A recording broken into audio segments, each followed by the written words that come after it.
Okay. Talagang very animated nung kasama ko si Tina, no? Ito ang ating resident Oppo promoter na. Dito kami sa kanyang tindahan, ito sa Edson City, Bacoor. Oppo ka siya? Yes. Yes.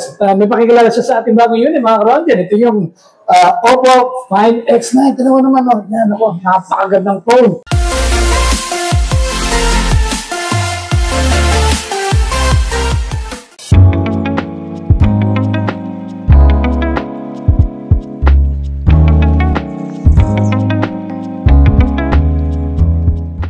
Hi guys! So, pakilala ko lang sa inyo itong ating bagong-bago sa market ng ating flagship phone na Oppo Find X9 series po, no?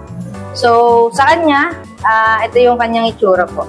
Ano ba ang... Yun, sa kanya, kung mahilig kayo mag-take ng picture, perfect na perfect siya sa inyo. Since ginamitan na siya ng Hasselblad na camera. Hasselblad. And sa kanya, pag in-open mo yung picture, may kita mo agad ang ating 50 megapixel Sony LYT na sensor ng camera. Yun. Kita ko lang natin na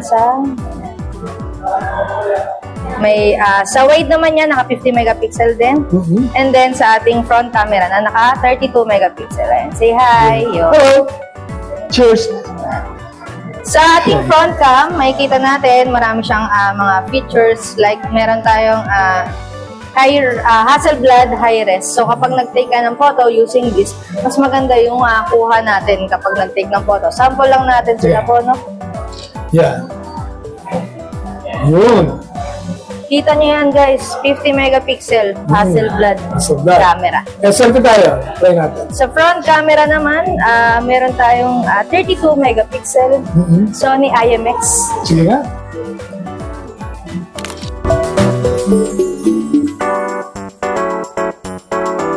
Then yung kagandahan sa kanya, meron na siyang 120 times super zoom. So, sample tayo na take ng photo sa malayo.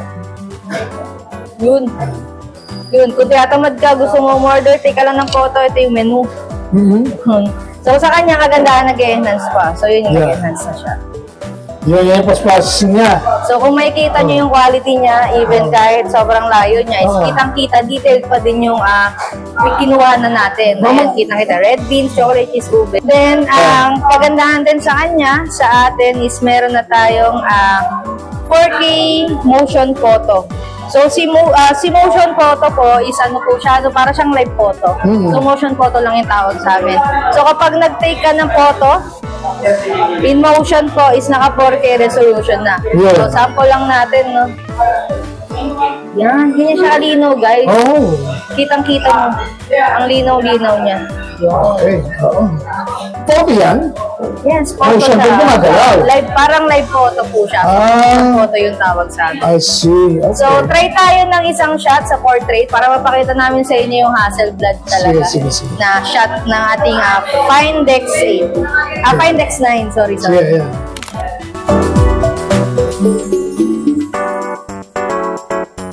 Makikita niyo yung partner ko is nag-a-assist siya ng client. No? Sobrang detailed niya, ang ganda ng pagkakakuha. Tapos try natin sa front camera. So, sample tayo. Yeah.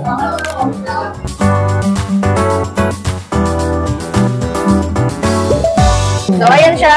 Ganyan siya, guys. So, kung makikita niyo yung background niya, guys, maganda yung pagka-bokeh niya sa ating kuha. Ayan.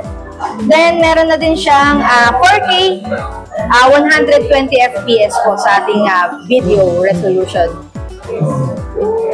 Ayan. Hindi siya magalaw eh. Yes. Sobrang niya, stabilize. At the same time, meron pa siyang stabilizer. Bukod pa yung ultra steady na to. Doon sa ating normal lang na 4K 120. At the same time, may cinematic na rin tayo. Ito, pwede nating lagyan ng blurred effect yung ating pag-video. Even front camera, pwede rin. Maganda, Ganda siya, sobra. Ganda.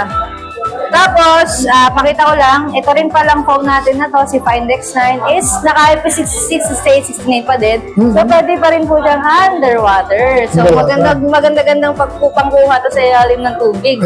Kitang-kita yung ating kukuhanan. Underwater selfie. So, kapag ganun pa rin, punta lang underwater mode. Tapos, continue.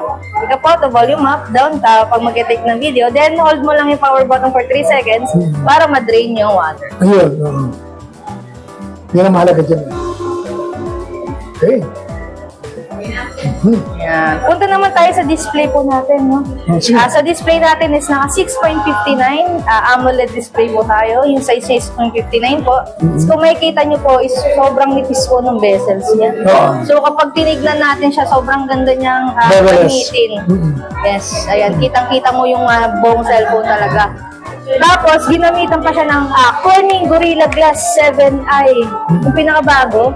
Yun, ginamitan siya noon. Ganon din yung likod. Corning Gorilla Glass 7i. Basa-proof, no? Yes po. Yeah. Then, sa gilid naman, is ginamitan siya ng aluminum alloy frame. So, matibay na yung bawat gilid niya. Dito naman sa gilid, makikita natin ang ating volume button, power button, then meron tayong ganitong button.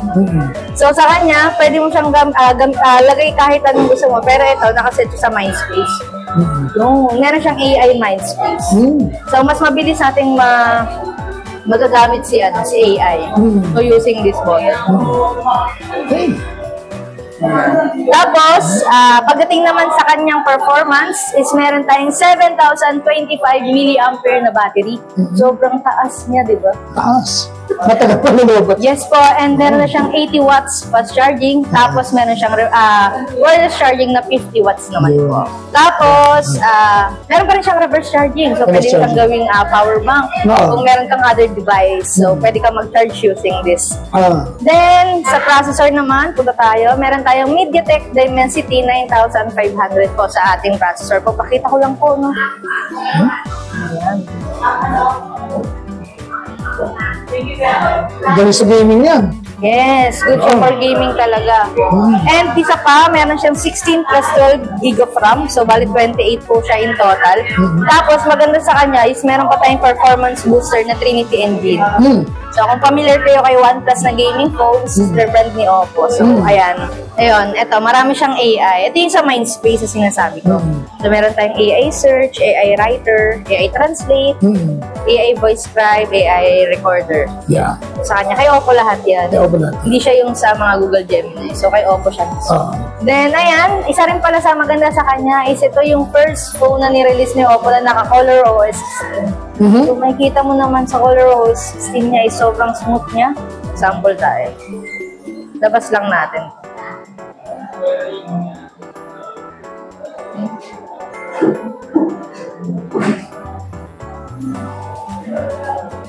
Uy. May ako nakakita ng ganyan, no? Uy. Parang may bulate yung ano. Parang may uod sa loob. Sobrang smooth niya since ginamitan na siya ng Color OS 16. Yan. Yeah. Find X9 guys, for pre-order siya.